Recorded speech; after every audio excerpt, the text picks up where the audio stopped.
I recently picked up the Fujifilm X-S20, and in today's video, I'm going to share with you guys some reasons why I chose this camera over the Fujifilm XM5, everybody. So why am I talking about this? It's because the XM5 literally has the same specs as the Fujifilm X-S20, but it's missing some features that I value on the X-S20. First off, the Fujifilm X-S20 has an EVF. I've used pocket cameras without an EVF before, and every time I go take a photo, muscle memory kicks in and I instinctively raise the camera to my eye. And then nothing, there's no EVF. It's really frustrating and it's something that I really don't like.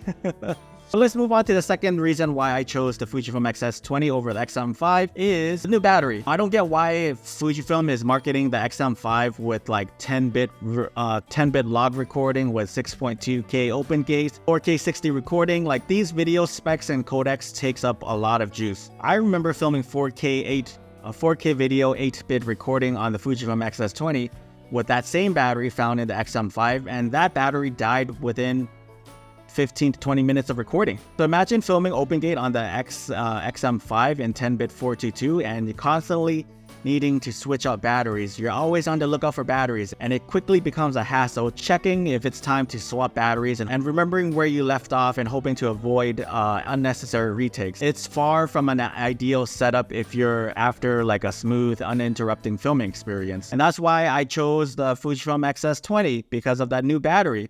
That battery has a lot more juice and it's far better in, you know, filming 6.2K videos, 4K videos, and even taking photography. That square battery by Fujifilm is shit. Let's move on to reason number 3, the hand grip. The Fujifilm X-S20 has the best feeling grip amongst the Fujifilm cameras that have been released the past couple of years. I would say that it feels better in my hands than the X-T5, the X-H2, and the S. The XM5 is just a slab, and for anyone who picked it up, let me know, is it comfortable? Is it uncomfortable to hold? Just let me know your thoughts. Yeah, I much prefer the grip on the Fujifilm X-S20. Now let's move on to reason number 4, IBIS, which is essential for both video and still photography.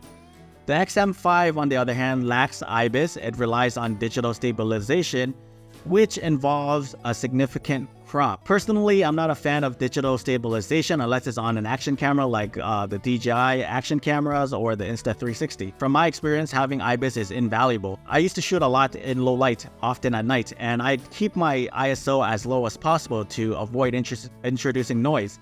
Now, to achieve this, I would have to slow down my shutter speed, and IBIS made this possible by helping me get sharp images without any motion blur. Without IBIS, those shots would have likely been soft and lack clarity. So if you're considering a camera, IBIS is definitely something to keep in mind. Reason number 5 is nostalgia. I have a deep love for the Fujifilm X-S10 despite its shortcomings. It's one of my favorite Fujifilm cameras of all time. It was my baby for a time, and looking back, it was an incredible era because the foundation of this channel was built on that camera. Most of my early lens reviews and photos I shared with you guys were taken on the X-S10, so it holds a special place in my heart, and I'm grateful for the journey that it started. And that's why I wanted to pick up the X-S20, because I want to continue on that legacy. I want to continue on that feeling that I got. The Fujifilm X-S20 really addresses all the issues that I had with the X-S10. They upgraded the buffer, they improved the battery life, and added in 6.2K video and 4K 60 recording. Plus, it also has the X-Trans5 processor, which promises improved autofocus. So I'm hoping once Fuji gets their act together and fixes the autofocusing issues through firmware updates, with that, it could truly become a better version of the X-S10. But for now, I'm still using the X-S20 for its updated features, but I still approach it like the X-S10. I still shoot a little bit slower, and I don't rely on autofocusing tracking for my portrait work. Like I said again, I just want to enjoy photography again, and this camera brings it right back. It just reminds me so much of the X-S10. It's still a lightweight setup compared to my other gears that I have. When I took it on my travels a couple of months ago, it reminded me of the joy and the excitement that got me into photography in the first place. So that's a win. Now, as for that Fujifilm XM5, I'm sure it's a great camera, but it's essentially a stripped down version of the X-S20 with compromises made to keep it compact. Personally, I'd rather pay a little bit more and get the X-S20.